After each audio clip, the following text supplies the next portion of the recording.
নমস্কার বন্ধুরা, আমি সহেলি অলৌকিক জোনের আসরে তোমাদের আরও একবার স্বাগত জানাচ্ছি। প্রথমেই বলি বন্ধুরা, তোমরা আগের দিনে স্নেহার ঘটনাকে যেভাবে ভালোবাসা দিয়েছো, কমেন্ট বক্সে তোমাদের যা কমেন্ট পেলাম, যা রিভিউ পেলাম ঘটনাটার ওপর, আমার তো ভালো লেগেছেই। আমি পাঠ করেছি, যার ঘটনা সে প্রচণ্ড খুশি হয়েছে। ও বলছে, আমি যখন পাঠাচ্ছিলাম ভাবছিলাম কি জানি সহেলিকে বলে দিই, দরকার নেই, আমারটা ছেড়ে দাও, কে কি বলবে। ওর কমেন্টের প্রচণ্ড ভয়। বলছে যদি কিছু উল্টোপাল্টা কমেন্টে লোকে আমাকে লেখে আমার খুব খারাপ লাগবে। তো আমি ওকে আশ্বস্ত করেছিলাম এবং তোমরা আমার বিশ্বাস রেখেছ। আজকে ঘটনা পাঠিয়েছেন মহেশবাবু। মহেশবাবু বলছি কারণ উনি এটাই ওনার নাম লিখেছেন। বলছেন, আমি অবাঙালি, আমি আমার এক বাঙালি বন্ধুর কাছ থেকে আপনার চ্যানেলের আইডিয়াটা পেয়েছিলাম। তারপর থেকে ঘটনা শুনি, আমি বাংলা বলতে এবং শুনতে বুঝতে পারি স্বচ্ছন্দ। এমনকি আমি বাংলা বললেও কেউ বুঝতে পারবে না চট করে যে আমি অবাঙালি, কিন্তু আমি লিখতে পারি না। বাংলা লেখা একটু সমস্যা আছে, কিছু কিছু অক্ষর চিনি কিন্তু লেখা একদমই পারি না। সে বন্ধুকে দিয়েই লেখালাম। তো আমি একটু পজ নিয়ে বলছি, তোমরা যারা অবাঙালি আছো হয়তো শুনছো, তোমাদের কাছে ঘটনা আছে কিন্তু ভাবছো আমরা তো বাংলা লিখতে পারবো না। এরম কোনো ব্যাপার নেই, তোমরা আমাদেরকে যখন মেল করবে ইংলিশে বা হিন্দিতেও ঘটনা পাঠাতে পারো, কোনো অসুবিধা নেই। উনি আরও বলছেন, ঘটনাটা আমাদের বিহারের ঘটনা। যে ভদ্রমহিলার কথা বলবো তিনি বাড়ি বাড়ি শাড়ি বিক্রি করেন আজও আমাদের বিহারে। শাড়ি কখনো কখনো যখন ছট পুজো বা কিছু আসে তখন তার সঙ্গে আরও নানাবিধ মেয়েদের জিনিস বিক্রি করেন। তার মধ্যে রেশমি চুড়ি থাকে, আরও অনেক কিছু থাকে। তো আসেন যখন, আমার মা আমার বৌদিদের সঙ্গে প্রচুর গল্প হয়। মাসে একবার হলেও আমি আমার গ্রামের বাড়িতে যাই। তো একদিন বসে আছি, এবছর ছট পুজোর বেশ দিন 15 আগে। ও এটা ওটা কথা বলছিল, যেমন ওরা সেলস করতে এসে কথা বলে আর কি। নানা রকমভাবে জামা কাপড়গুলো দিচ্ছিল, বৌদিরাও নিয়েছিল। আমি বলছিলাম যে বাহ, ভালোই তো, ভালো ভালো কথা বলে বেশ তোমার বিক্রি বাটা তো ভালোই চলছে। তখন সে হাসতে হাসতে আরও অনেক গল্প করে, তার মধ্যে এই গল্পটা উঠে এসেছিল।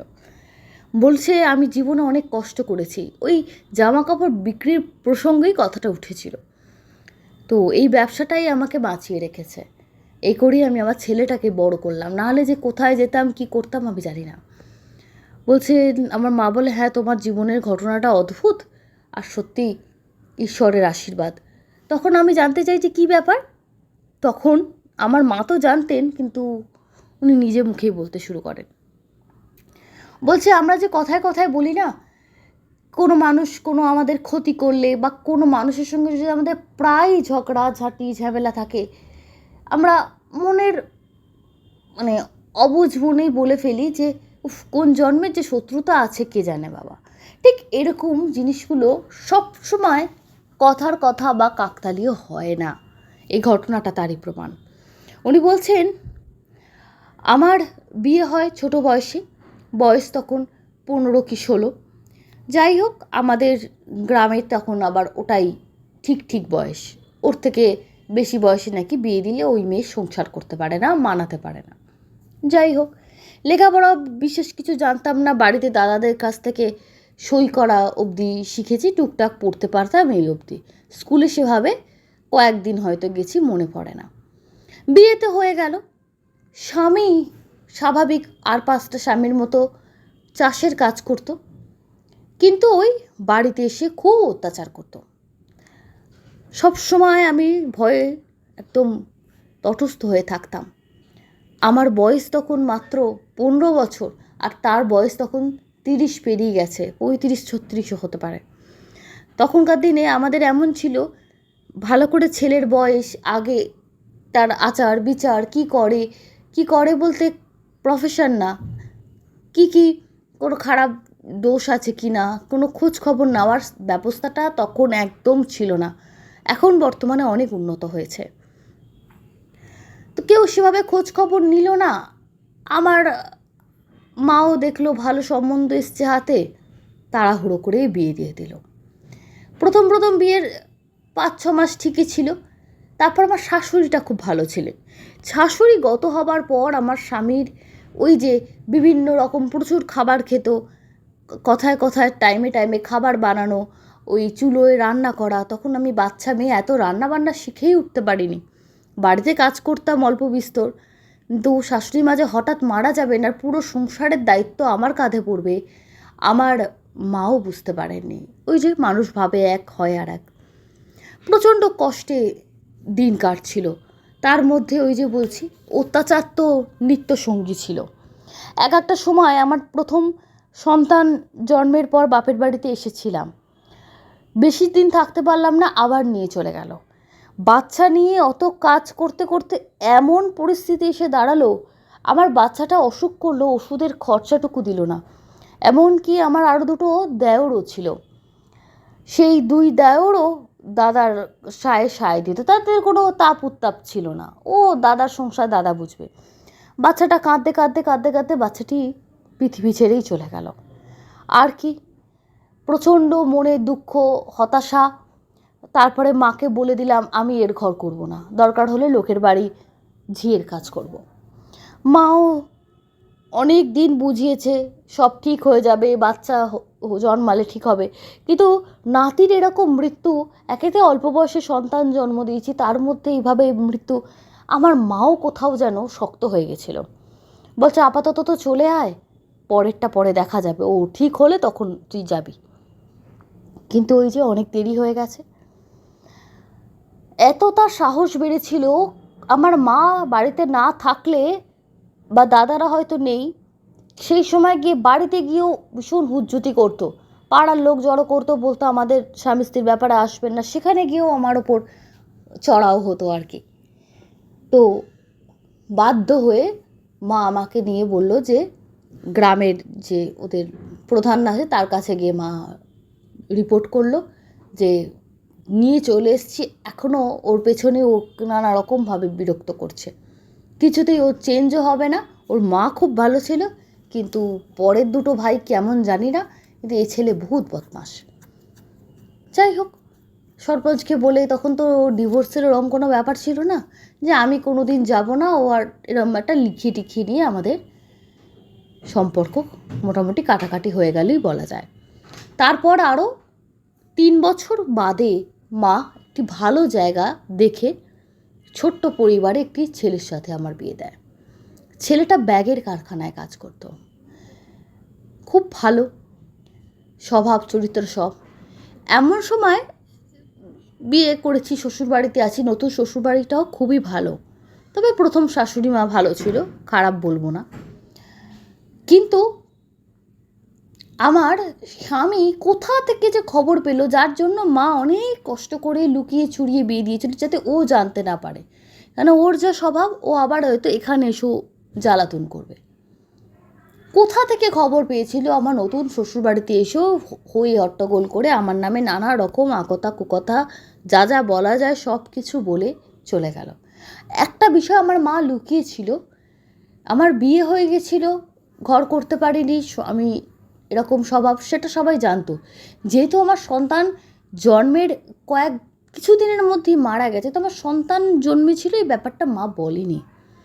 আর আমার যেহেতু বয়স কম, কেউ অত বুঝতেও পারেনি, আলাদা করে জিজ্ঞেসও করেনি, আর বলাও হয়ে ওঠেনি। তো ও আবার সেটা গিয়েও বলে ফেললো যে বাচ্চার দায়িত্ব নিতে পারেনি, বাচ্চাটাকেও মেরে ফেলেছে, এত এই মেয়েকে আপনারা ঘরে বউ এনেছেন। এবার আগে একটা বাচ্চা জন্মেছিল, এটা শুনে শ্বশুরবাড়ির অনেকেরই বেশ ব্যবহারটা দেখলাম আস্তে আস্তে আমার প্রতি একটু অন্যরকম, খারাপ ব্যবহার বলবো না, কিন্তু একটু অন্য চোখে দেখতে আরম্ভ করলো। সবাই ঘুরে ঘুরে বারবার একই কথা বলছে, তোমার মায়ের এটা বলা উচিত ছিল, তোমার মা কেন চাপা দিয়ে বিয়ে দিলেন, এসব চলছে। তাই হোক, কিছুদিন বাদে আস্তে আস্তে সময়ের সাথে সাথে যা হয়, বাড়ির পরিস্থিতি থিতিয়ে গেল। এমন সময় হঠাৎ একদিন আমার মায়ের কাছে খবর পেলাম, মা আমার কাছে এসেছিলেন, প্রায় সপ্তাহে একদিন করে আসতেন। আগের বিয়ের ওরকম স্মৃতির পর তারপর ও এসে ঝামেলা করে যাচ্ছে, তারপর থেকে না মা খুব ভয়ে থাকতেন যে এই বিয়েটাকে কোনো রকমে ভাঙতে দেওয়া যাবে না, যেমন তেমন করে মেয়ের এই সংসারটাকে বাঁচিয়ে রাখতে হবে, বজায় রাখতে হবে। মা সপ্তাহে একদিন করে আসতেন, অনেক কষ্ট করে আসতেন, রাত্রিরে থাকতেনও না, চলে যেতেন, কিন্তু তবুও আমাকে একবার করে দেখতে আসতেন। অনেক দিন বাদে যখন মা একটু ভরসা পেলেন, আস্তে আস্তে আসা কমিয়ে দিলেন। তো একদিন সেরকমই মা এসে বললেন, একটা ভালো খবর আছে জানিস, নাহলে ভেবেছিলাম এই সপ্তাহে আসবো না, পরপর আসা দেখতে খারাপ লাগে। আমি বললাম কি? বলে ওই আপদটা গেছে, যেমন মায়েদের ভাষা হয়। আমি বললাম গেছে? বলে হ্যাঁ গেছে, মানে বুঝতেই পারছেন। বলে বাহ, একটা শান্তি পাওয়া গেল, আর এসে উৎপাত করতে পারবে না। এরপর 6 মাসের মধ্যে 6-7 মাস হবে, অত হিসেব নেই, আমার আবার সন্তান সম্ভবা হলাম। এইবার নানা রকম কমপ্লিকেশান দেখা দিল। প্রথমবার তো কোনো সমস্যা এমনি ছিল না, বারবার ডাক্তারখানায় যেতাম আসতাম, কিন্তু স্বামীও খুব ভালো যত্ন করছিলেন, ভালো ডাক্তার দেখাচ্ছিলেন, এমনকি প্রাইভেটের ডাক্তার দেখাচ্ছিলেন, যে সরকারিতে অনেক সময় চিকিৎসা ভালো হয় না।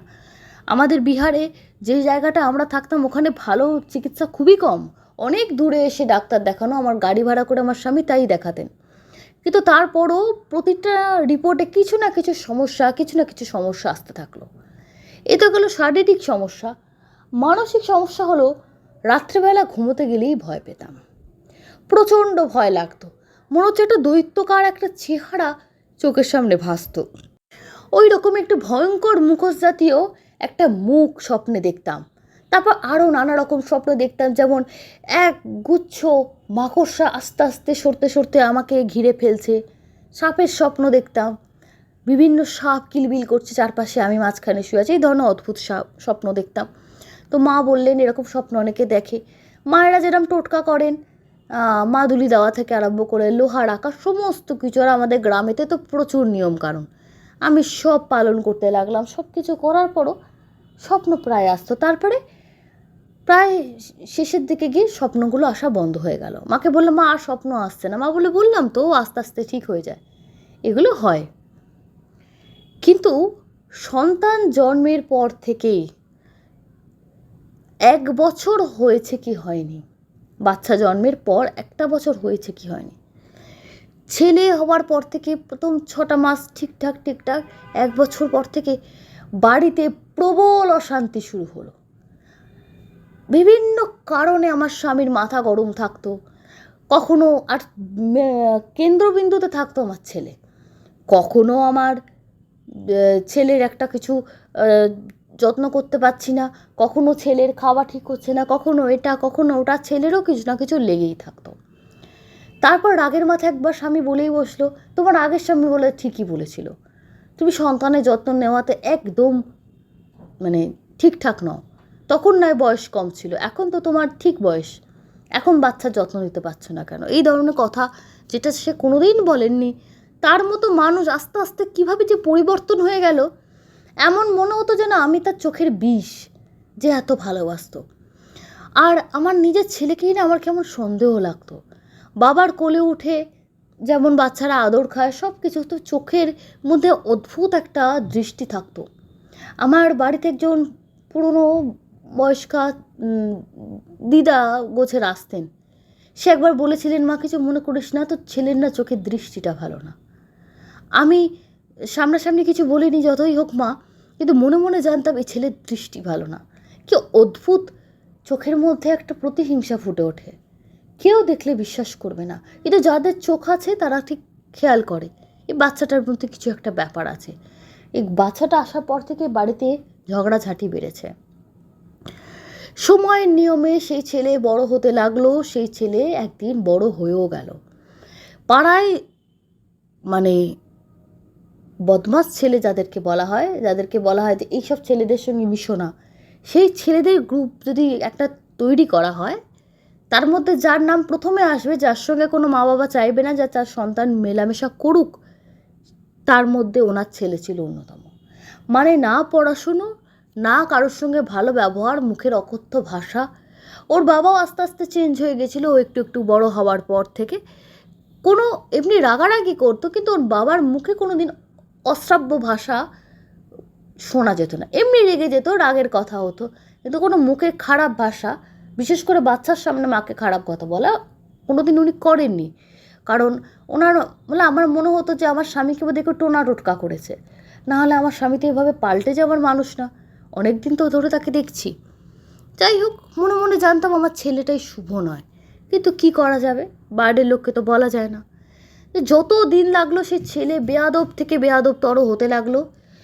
তারপর একটা সময় এমন এলো, বাড়ি থেকে টাকা চুরি করে গিয়ে বন্ধুদের সঙ্গে, বেশি বয়স না, 16-17 বছরের ছেলে, বাড়ি থেকে টাকা পয়সা তুলে নিয়ে গিয়ে মানে শুরিখানায় যাচ্ছে, নানা রকম নেশা করছে, জুয়া খেলা, মানে যত খারাপ জিনিস করা, মা বাবাকে ভয়ঙ্কর মানসিক যন্ত্রণায় রাখা, সব কিছু সে করছে। তারপর আমি অস্থির হয়ে ছেলেকে পরিবর্তন করার জন্য বিভিন্ন ঠাকুর বাড়িতে দৌড়ে দৌড়ে মানত করে করে কী করবো, সে ছেলেকে পরিবর্তন করে দাও, আমার ছেলে ঠিক না হলে আমাদের চলবে কি করে, আমার স্বামী, আমাদের ভবিষ্যতের ওই একটাই ছেলে, ওই সম্বল। স্বামীর যত বয়স হচ্ছে আস্তে আস্তে শরীর খারাপ লাগছে, এই ছেলের বদমাইশি তত বাড়ছে। ওর ওই স্বভাবের মধ্যে কত বছর আগের আমার সেই প্রথম স্বামীর গুণগুলো দেখতে পেতাম। ওই রকম তরবর করে আসা, ওইভাবে খাবার দাবার ছুঁড়ে ফেলা, মানে বহুদিন হয়ে গেলে কিছু কিছু মানুষের কিছু স্বভাব তো ভোলা যায় না। বলছে যাকে একদম ভুলেই গেছিলাম, তার কিছু কিছু জিনিস ওর ব্যবহারে যেন আমাকে মনে করিয়ে দিত যে এর সঙ্গে এর কী করে মিল থাকতে পারে, ও তো ওর সন্তানও নয়। মাঝে মাঝে ভাবতাম। তো সেরম করতে করতে একজন বাবাজির কাছে গেছিলাম। সে বাবাজি খুব বড় পণ্ডিত, নানান বিষয়ে চর্চা করতেন, তবে কাউকে কোনো ওষুধ দেওয়া বা কোনো শেকড় বাকড় মূলের কারবার উনি করতেন না। তাকে গিয়ে দুঃখের কথা বলেছিলাম, তার কাছে দীক্ষা নিলাম। বাবাজিকে বললাম দীক্ষা নিয়েছি শুধু মনের শান্তির জন্য। বলে মনের শান্তি পাওয়া মুশকিল রে মা, তোর যে সন্তান যাকে নিয়ে তোর এত সমস্যা, তার সঙ্গে তোর জন্মশত্রুতা। বলে কেন? বলে ওই যে তোর স্বামীর গুণ নিয়ে এসছে, তা নয়, ও তোর স্বামীরই পরের জন্ম। ও মারা যাবার 6 মাস বাদে তোর সন্তান জন্মেছে না? বলে হ্যাঁ, মোটামুটি সেরকমই হবে, 6-7 মাস তো হবে, তারপর আমার সন্তান এসছে। বলে তারপরে ও অপেক্ষা করেছিল। ও যেহেতু তুই ওর ঘর থেকে চলে এসেছিলিস, তোকে যেমন শান্তিও দেয়নি, আবার সে চাইতেও না যে তুই পুরোপুরি ওকে ছেড়ে দিয়ে চলে যাস। মানে এক ধরনের অদ্ভুত, মানে তাকে শান্তিও দেবো না আবার তাকে ছাড়বও না, একটা অদ্ভুত মানসিকতা। তো তার জন্য সে মৃত্যুর পরও সেই জেদ, প্রতিহিংসা ছাড়তে পারেনি, তো সুখের সংসার সহ্য করতে পারেনি, সন্তান হয়ে প্রতিশোধ নিতে এসছে। শুধু তাই না, শুধু এই জন্মে না, গত জন্মেও তোর সঙ্গে ওর শত্রুতা ছিল, তখন তুই তোর আগের জন্মে ছিলিস। আমি শুনে মাথায় হাত, কী করব, কিভাবে এই সন্তানের মানে একে ঠিক করার কি উপায়?